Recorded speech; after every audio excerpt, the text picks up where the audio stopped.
Hello everyone, welcome back to my channel zoology by Mona Shekhawat. आप सब कैसे हैं? आई होप आप सब ठीक होंगे और अपनी तैयारी कर रहे होंगे। जैसा कि आपको बोर्ड पे दिखाई दे रखा है, मैंने लिखा है 2025 सपनों को पूरा करने का साल।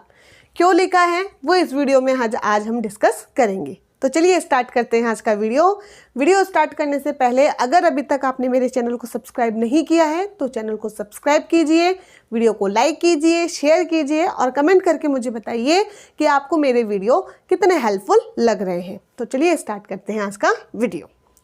देखो, हम बात करते हैं 2025 की। 2025 सपनों को पूरा करने का जो साल है वो मैंने क्यों लिखा है, क्योंकि अभी तक आपको देख लिया होगा कि जो भी वैकेंसी है उन वैकेंसी के जो भी एग्ज़ाम है वो 2025 के अंदर आने वाले हैं। अगर आपने बीएड कर रखी है तो ये साल आपके लिए बहुत ही अच्छा साल होने वाला है। ये आपको एक नौकरी ज़रूर दिला दे जाएगा अगर आपने मेहनत बहुत अच्छे से कर ली है।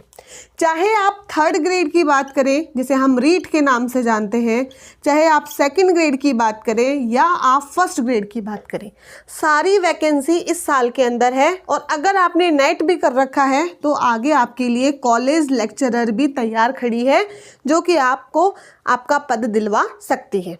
तो साथ ही साथ अगर बीएड के साथ बाकी और वैकेंसी में भी आपका चांसेस है, बाकी और बहुत सारी वैकेंसी कर्मचारी चयन बोर्ड ने निकाली है, और भी वैकेंसी वहाँ पर आएगी। चाहे एएसओ की बात करें, हम रिसर्च असिस्टेंट की बात करें, ये सारी वैकेंसी यहाँ पे निकली हुई है। तो ये साल आपके लिए बहुत अच्छा हो सकता। मैं बीएड स्टूडेंट्स के लिए यहाँ पे ज़्यादा फोकस करूँगी। मैं बात करूँ, अगर किसी एक बंदे ने बीएड कर रखी है और वो पोस्ट ग्रेजुएट है या फिर वो अंडर ग्रेजुएट है या बीए कर रखी है, बीकॉम कर रखी है, बीएससी या फिर उसने पीजी कर रखी है, तो उसके लिए अगर वो बहुत अच्छी रणनीति फॉलो करे इस पूरे साल के अंदर अपने सपने को पूरा अवश्य कर सकता है। राजस्थान में नौकरी उसे ज़रूर मिल जाएगी। कैसे मिल जाएगी? तो मैं बात करूँ, अब आपको जो राजस्थान में जॉब के लिए चाहिए वो मेन चीज़ क्या है? राजस्थान जीके। मेन चीज़ क्या है भाई? राजस्थान जीके।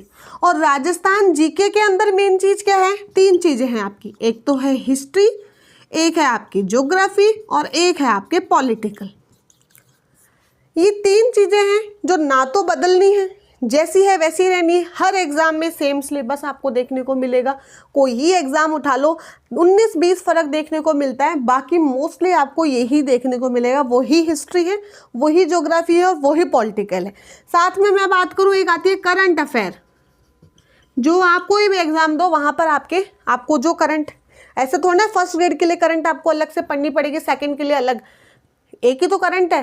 तो अगर आप इन 3 चीज़ों के ऊपर फोकस कर लेते हो और करंट के ऊपर फोकस कर लेते हो तो ये मान के चलो आपका 40% या 50% के समथिंग आपका सिलेबस एक तरीके से हो जाता है किसी भी भर्ती का।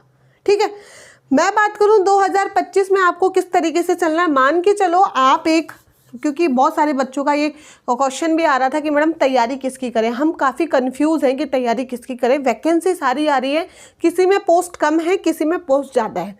तो आपको करना क्या है? जैसे मैं बात कर रही हूँ, आप एक स्टूडेंट हो जिसने पीजी कर लिया और बीएड, मतलब आपकी एमए, एमएससी, एमकॉम तीनों में से कोई एक और आपकी बीएड की डिग्री आपके पास है, तो आप किस तरीके से इस साल को मैनेज करें।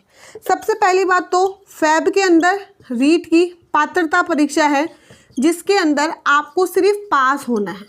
ठीक है, और पास होने के लिए आपको पता है यहाँ पर 30-30-30-30 के हिसाब से साइकोलॉजी के, हिंदी, इंग्लिश और आपके सब्जेक्ट के क्वेश्चन पूछे जाते हैं। यही आपको पता है, आराम से आप इसको पास कर सकते हो अगर आप तैयारी कंटिन्यू करते आ रहे हो। क्योंकि साइकोलॉजी आप पढ़ते आ रहे हो, अगर आप टीचर की तैयारी कर रहे हो तो साइकोलॉजी तो आपको पढ़नी है, वो तो ज़रूरी है, वो तो पढ़नी ही पड़ेगी। हिंदी, इंग्लिश नॉर्मल आती है, बहुत ज़्यादा हाई लेवल की यहाँ पर नहीं आती और सिर्फ पास करना है। तो अगर आप लास्ट के 1 महीने भी अच्छे से पढ़ लोगे रीट के लिए तो आप इसको पास कर जाओगे, इतनी बड़ी कोई बात यहाँ पर नहीं है। हाँ, अगर रीट पहले जो सिर्फ नंबर से ही सिलेक्शन था वो बड़ी बात थी, क्योंकि वहाँ कॉम्पिटिशन ज़्यादा हो जाता था, नंबर बहुत आते थे बच्चों के। यहाँ पर अगर आप लास्ट के 1 महीने भी बहुत अच्छे से तैयारी कर ली, आपने रीट की शिक्षण विद्या अच्छे से पढ़ ली, आपने अगर शिक्षण विद्या भी अच्छे से पढ़ ली ना, तो 40 से 50 क्वेश्चन आपको शिक्षण विद्या को देखने को मिलेंगे। और शिक्षण विधि सब जगह एक जैसी है, थोड़ा थोड़ा अंतर है कि हिंदी में थोड़ी सी अलग विधि आ गई, उसमें आ गई, बाकी मोस्टली विधियाँ सेम है, चाहे वो विज्ञान गणित की हो चाहे किसी और की हो। हिंदी इंग्लिश के कुछ सवाल है नॉर्मल आते हैं, बिल्कुल नॉर्मल आते हैं, आप आराम से उनको कर सकते हो। और साइकोलॉजी आती है आपकी, तो 90 नंबर जो है पास करने के वो आप यहाँ पे ला सकते हो। तो पहला तो फैब की बात हो गई, फैब तो यहाँ पे जाने वाला है। नेक्स्ट आएगा आपका फर्स्ट ग्रेड का पेपर। फर्स्ट ग्रेड का जो पेपर आएगा वो आएगा आपके जून में। फर्स्ट ग्रेड का पेपर है 23 जून से लेकर जुलाई की पर्टिकुलर डेट तक वो आपके पेपर होंगे। आपने पीजी कर रखी है तो आपको फर्स्ट ग्रेड के लिए सबसे पहले प्रिपेयर करना चाहिए। आज से अगर मेरा वीडियो देख रहे हो तो आज से ही आप उस चीज़ को पढ़ो, सारी स्ट्रेटजी वगैरह सब बता रखी है मैंने।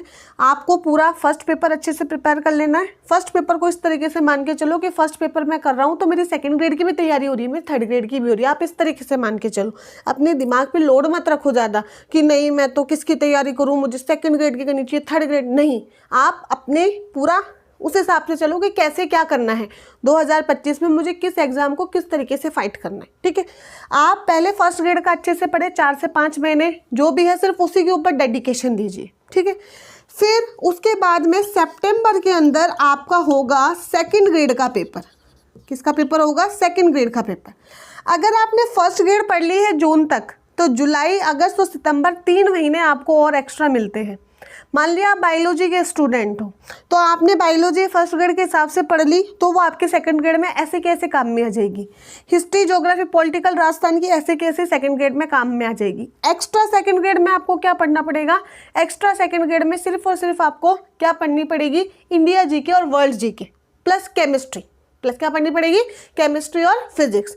केमिस्ट्री और फिजिक्स में आप क्या करो, ये जो 3 महीने हैं वो 3 महीने आप उन्हीं के ऊपर दो, क्योंकि आपने स्टार्टिंग में बहुत अच्छे से ये कर लिया ना राजस्थान जीके का ये वाला पार्ट। लास्ट के जो ये 3 महीने बच रहे हैं आपके जो जुलाई अगस्त और सितंबर वाले, उसमें आप केमिस्ट्री के टॉपिक अच्छे से पढ़ो, आप फिजिक्स के टॉपिक अच्छे से पढ़ो, साथ ही साथ आपकी जो बाकी जो टॉपिक रह गए हैं फर्स्ट ग्रेड से अलावा उन टॉपिक के ऊपर आप अपना फोकस करो, ठीक है। और अगर आपको फर्स्ट ग्रेड के हो, आपने नेट भी कर रखी है, मान लिया लाइफ साइंस से आपने नेट कर रखी है, आपका सेट एग्जाम क्लियर है, तो फिर दिसंबर के अंदर आपका असिस्टेंट प्रोफेसर का पेपर है। तो आप इस फर्स्ट ग्रेड से सीधा इस दिसंबर के असिस्टेंट प्रोफेसर के ऊपर स्किप कर जाइए। राजस्थान जी के वो का वो है, वही कला संस्कृति रहनी है, वही करंट अफेयर रहना है, थोड़ा और ऐड होता जाएगा। फिर बायोलॉजी आपने यूजी पीजी लेवल तक की पढ़ी है ना, फिर आपके सब्जेक्ट के अकॉर्डिंग पीजी यूजी का मैटर और डीप में पढ़ो। आपको जुलाई जून से लेकर अगर दिसंबर की बात करें तो 5 से 6 महीने का टाइम होता है जिसमें आप आराम से तैयार कर सकते हो, क्योंकि नेट का पेपर होता है उसमें 6-6 महीने के गैप में कोर्स होते हैं और 6-6 महीने की ही कोचिंग करके बच्चे नेट क्लियर करते हैं। तो 6 महीने में आप असिस्टेंट प्रोफेसर की तैयारी बहुत अच्छे से कर सकते हो, क्योंकि पहले आपने जीके बहुत अच्छे से पढ़ रखा है आपको, फिर और सब्जेक्ट भी आपने पढ़ लिया, सब्जेक्ट भी क्या कर लिया आपने, UG PG level first grade की तैयारी करी है, मतलब आपने 11-12 लेवल को अच्छे से कर दिया, उस सिलेबस के अकॉर्डिंग सारी चीज़ें आपने कर ली।